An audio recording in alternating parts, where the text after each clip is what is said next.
Bien-aimé dans le Seigneur, on ne le dira jamais assez.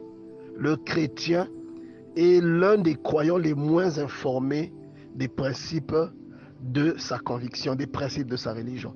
Le péché est l'une des causes principales de la frustration dans l'Église ou du manque de foi. Et il y a même des chrétiens qui en arrivent à mettre en doute l'existence de Dieu, alors que c'était des chrétiens pleins de foi. Mais ils en arrivent à douter. Est-ce que Dieu existe? Ils arrivent à se poser cette question-là. Pourquoi? Parce que dans les moments difficiles, ils ne voient pas la main de Dieu.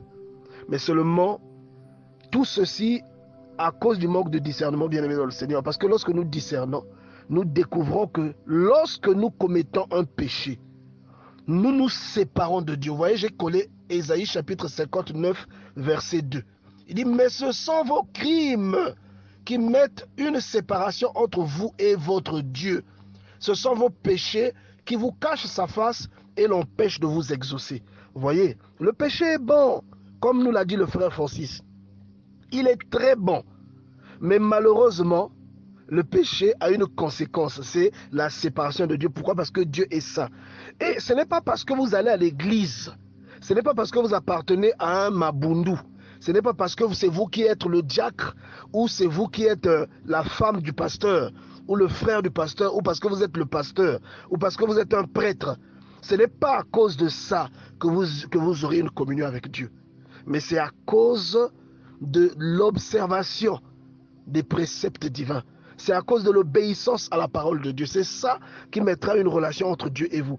Et la volonté parfaite que Dieu vous promet dans la Bible, cette volonté parfaite ne devient manifeste dans votre vie que lorsque vous obéissez à la voix de Dieu. Lorsque vous respectez ses commandements. Autrement, bien-aimé dans le Seigneur, même si vous êtes dans la meilleure église, même si vous faites des jeûnes d'un mois, si vous ne respectez pas les préceptes divins, bien-aimé, il sera difficile que ce que Dieu promet dans la parole de Dieu, il dit que vous serez la tête et non la queue, il sera difficile que vous expérimentez ça. Il sera difficile que lorsque Dieu dit que vos ennemis fuiront devant vous, vos ennemis vous atteindront. Je vais tout à l'heure partager un verset pour vous montrer que celui qui n'obéit pas à Dieu, celui qui pêche, il vit l'inverse des promesses de Dieu. L'inverse de tout ce que Dieu promet à quelqu'un qui le respecte et qui le craint. Vous voyez?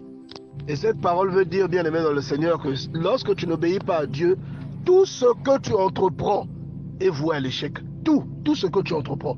Et ce que tu expérimentes de positif ne fait partie que des choses obligatoires que Dieu donne à tous ceux qui existent. Comme le soleil et la pluie, hein, Dieu donne, que tu sois bon, que tu sois mauvais. Même si tu es Bachar al-Assad, même si tu es le sorcier du village, tu auras la pluie, tu auras le soleil, tu auras la respiration, tu pourras te mouvoir. Il y a des choses que Dieu donne de façon obligatoire. Mais il y a des choses que tu n'expérimenteras jamais. Pire encore, parce que tu pries, mais que tu entretiens un péché en même temps. Pour Dieu, cela est vécu comme une trahison. Parce que tu n'es ni à l'intérieur, tu n'es ni à l'extérieur. Vous voyez?